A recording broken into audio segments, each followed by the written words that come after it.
ये कहानी है मीना नाम की एक लड़की की जिसे फोटोग्राफी और वीडियोग्राफी का बहुत शौक था। अरे यार, इस 2 कौड़ी के फोन से एक भी फोटो अच्छी नहीं आती है। तभी वहां मीना की माँ पल्लवी आती है। अरे बेटा पल्लवी, फोटो ही खींचती रहोगी या खाना भी खाओगी? अरे माँ, मैंने आपसे कितनी बार कहा है कि मुझे एक कैमरा दिलवा दो, लेकिन आप तो मेरी सुनने को ही तैयार नहीं है। बेटा, तेरा एक कैमरा का दाम भी तो 10 कैमरे के बराबर है। अरे माँ, आपकी एक ही तो बेटी है और आप उसे एक कैमरा नहीं दिलवा सकती हो। अगर आप मुझे कैमरा नहीं दिलवाओगी तो मैं खाना भी नहीं खाऊंगी। नाटक बंद कर, तेरी मनपसंद बिरयानी बनाई है मैंने। अच्छा, आज खा ले रही हूँ लेकिन कल से नहीं खाऊंगी। हाँ, चल देखती हूँ कि तू अपनी बातों पर अमल करती है या नहीं। हाँ, देख लेना आप। पहले मैं जरा आज अपनी बिरयानी खा लूं। पगली। तो मीना डाइनिंग टेबल पर बैठती है और अपनी बिरयानी खाने लग जाती है। खैर, इसके कुछ दिन बाद एक दिन मीना के पापा ऑफिस से घर आते हैं। ले बेटा, तेरा बर्थडे गिफ्ट। अरे पापा, मुझे जो चाहिए वो तो आप मुझे देंगे नहीं, तो इसका क्या फायदा? अरे बेटा, मुझे मालूम है कि तुझे क्या चाहिए, लेकिन जरा इसे भी तो खोलकर देख ले एक बार। इसमें भी बहुत अच्छी चीज है। खोल ही लेती हूँ अब। इतने प्यार से जो लेकर आए हैं आप मेरे लिए। मीना गिफ्ट खोलती है तो देखती है कि उसमें कैमरा रखा हुआ है।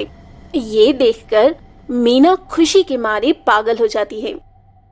अजी, मैंने आपसे मना किया था ना कि इतना महंगा कैमरा अभी मत दिलाइए इसे। आप भी ना। अरे पल्लवी, तुम इतना टेंशन क्यों ले रही हो? अरे इसे फोटोग्राफी और वीडियोग्राफी का शौक है। अगर हम इसके शौक पूरे नहीं करेंगे तो कौन करेगा? Yes papa, you are the great. आप तो मुझे बहुत अच्छे से समझते हैं। उफ भगवान, ये दोनों बाप बेटी का क्या करूं मैं। हाँ माँ, आप बैठो, मैं पापा के लिए खाना लगाती हूँ। देखा, आपसे कैमरा मिल गया तो खाना भी लगा रही है अब। अरे कोई बात नहीं, अभी इतनी बड़ी बेटी भी नहीं हुई है हमारी, बच्ची ही तो है। खैर, अब मीना को अपना पसंदीदा कैमरा मिल चुका था, इसलिए वो अब अच्छे अच्छे स्पॉट पर जाकर फोटोग्राफी करना शुरू कर देती है। कि तभी एक दिन जब मीना किसी खूबसूरत नदी के किनारे फोटोग्राफी कर रही थी, तभी उसके पास एक आदमी मुंह में रुमाल बांधे हुए आता है। ए, तुम लोग कौन हो? अरे जाने मन, हम लोग कौन है अभी तुझे बताते हैं। इसके बाद दीपक मीना को जोर से धक्का देता है और उसका कैमरा लेकर वहां से भागने लगता है। लेकिन मीना बड़ी चालाक थी। वो जल्दी से दोनों के सिर पर 2 पत्थर से वार करती है। आई! चुप बेवकूफ।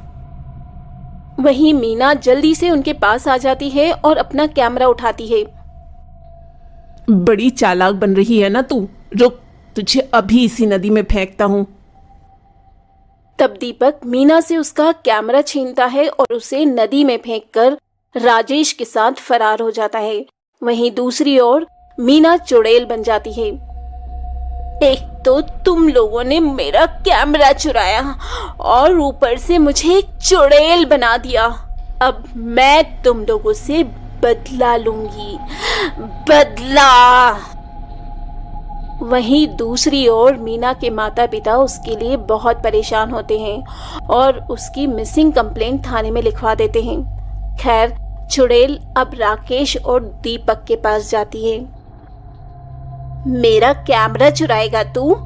रुक, अभी तेरी टांग तोड़ती हूँ और इसका सूप बनाकर पीती हूँ। तब चुड़ैल राकेश के सामने अचानक से प्रकट हो जाती है। चुड़ैल को वहां देखकर राकेश की सिट्टी पिट्टी गुम हो जाती है। कौन है तू? कहीं तू मेरी पुरानी प्रेमिका मंजूली तो नहीं है? अपनी शक्ल देखी आईने में? तेरी कोई पुरानी प्रेमिका भी थी? यकीन नहीं होता। अच्छा, तू मेरा ध्यान भटकाने की कोशिश मत कर, वरना। तुम कोई भी हो, मुझे माफ कर दो, मुझे जाने दो। वैसे मैं इतना बुरा भी नहीं दिखता। हाँ, तू बुरा नहीं दिखता, लेकिन जब तू मरेगा ना तो तू बहुत ही बुरा दिखेगा।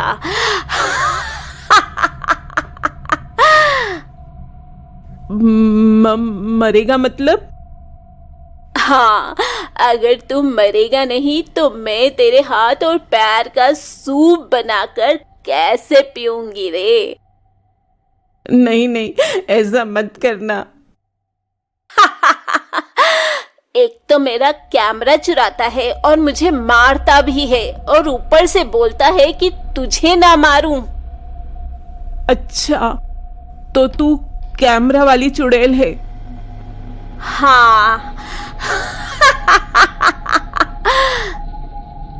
तब इसके बाद चुड़ैल राजेश के हाथ पैर तोड़ देती है और उसे मार डालती है। उसे मारने के बाद चुड़ैल वो कैमरा अपने हाथ में लेती है। रुक, ऐसे ही रहना, अब तेरी एक फोटो खींचती हूँ। और चुड़ैल अपने कैमरे से राजेश की लाश की फोटो खींचती है और बहुत खुश होती है। अगर मैं ना मरती ना तो बहुत अच्छी फोटोग्राफर बन जाती। वाह मीना, तेरी फोटोग्राफी का तो कोई जवाब नहीं। सोच रही हूँ अब से मैं बुरे लोगों को ऐसे ही मारूंगी और उनकी ऐसे ही तस्वीर लूंगी। इस काम में तो बड़ा मजा आने वाला है मीना। लेकिन दूसरा वाला आदमी कहाँ है? पहले तो उसे मारूंगी और सोच रही हूँ कि उसकी खोपड़ी का सूप बनाकर पीऊं। और चुड़ैल अब दीपक को ढूंढने लग जाती है। वहीं शाम को जब दीपक राजेश के पास आता है तो देखता है कि किसी ने राजेश को बहुत बुरी मौत मारा है। नहीं, कहीं ये काम उसी लड़की की आत्मा का तो नहीं है? मुझे भागना होगा यहाँ से। तभी वो वहां से भाग जाता। वहीं दूसरी ओर चुड़ैल एक आदमी की दुकान के पास जाती है। दरअसल वो आदमी मोहल्ले में बासी मिठाइयां बेचता था। इस आदमी की वजह से मेरा बहुत बुरा वाला पेट खराब हो गया था। इसे तो मारना ही पड़ेगा। खैर, वो आदमी अपनी दुकान बंद करके घर के लिए निकलने लगता है कि थोड़ी दूर आगे बढ़ने पर एक सुनसान गली में उसे चुड़ैल मिल जाती है। चुड़ैल? वो भी कैमरे वाली? आजकल चुड़ैलों के पास भी कैमरा होता है क्या? और क्या, हम लोग मॉडर्न जमाने के चुड़ैल हैं। हमारे पास सब कुछ होता है। अच्छी बात है, अच्छी बात है, लेकिन तुम्हें मुझसे क्या काम है? सुना है तू बासी मिठाइयां बेचता है जिससे लोगों की तबीयत खराब हो जाती है। नहीं नहीं, ये किसने बोला? ये सब गलत है। मैं तो कॉलोनी में सबसे ताजी मिठाइयां बेचता हूँ। तभी चुड़ैल अपनी शक्ति से उस आदमी की दुकान की मिठाइयां अपने हाथों में प्रकट करती है। अच्छा, तो ये ले, अपनी सारी मिठाई खा ले। वो आज मेरा पेट खराब है। मुझे पता था कि तू यही बोलेगा, लेकिन मैं तो तुझे ये मिठाई खिलाऊंगी। नहीं नहीं। जबरदस्ती उस आदमी के मुंह में मिठाई के डिब्बे को ठूंस देती है, जिससे उस आदमी की मौत हो जाती है। बड़ा आया, मेरा पेट खराब करेगा। गया ना काम से। उसे मारने के बाद चुड़ैल उसकी तस्वीर ले लेती है। मोटा गेंडा कहीं का, इसकी तो फोटो भी अच्छी नहीं आई। इसके बाद चुड़ैल दीपक को ढूंढने लग जाती है, लेकिन फिर भी उसे दीपक का कहीं पता नहीं चलता। आखिर ये दुष्ट दीपक है कहाँ? पता नहीं क्यों मैं अपनी शक्ति से भी उसको देख नहीं पा रही हूँ। लगता है कुछ गड़बड़ है। तब तक मैं अपने नए शिकार को ढूंढती हूँ। ये बोलते बोलते चुड़ैल रास्ते में जा रही थी कि तभी उसे एक आदमी मिल जाता है जो किसी औरत की चेन छीनकर भाग रहा था। अभी इसको सबक सिखाती हूँ, चोर कहीं का। चुड़ैल उस चोर के सामने चली जाती है। चुड़ैल! अरे चोर, कितनी चोरी करेगा? हाँ, जाने दे चुड़ैल, मेरी एक छोटी बेटी है। तो क्या उसे भी चोरी करना सिखाएगा? तुझे तो मरना पड़ेगा ही, नहीं तो तू अपनी बेटी से भी चोरी ही करवाएगा। इसके बाद चुड़ैल उसे मार देती है और उसे एक खंबे से लटकाकर उसकी फोटो खींचती है। ये फोटो तो बड़ी जबरदस्त आई है। खैर, कुछ दिन बीत जाते हैं और कॉलोनी में चुड़ैल के बारे में सबको पता चलने लगता है।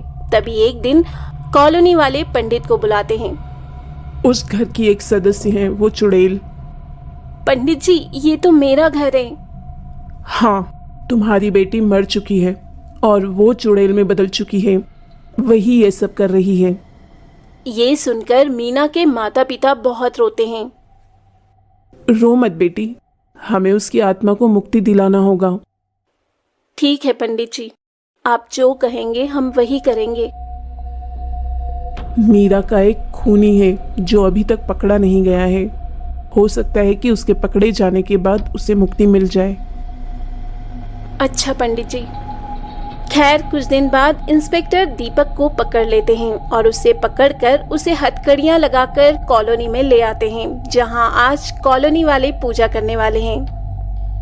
बेटा मीना, हमें पता है कि तुम्हारे साथ बहुत गलत हुआ है, लेकिन तुम बेवजह बेकसूरों को मत मारो।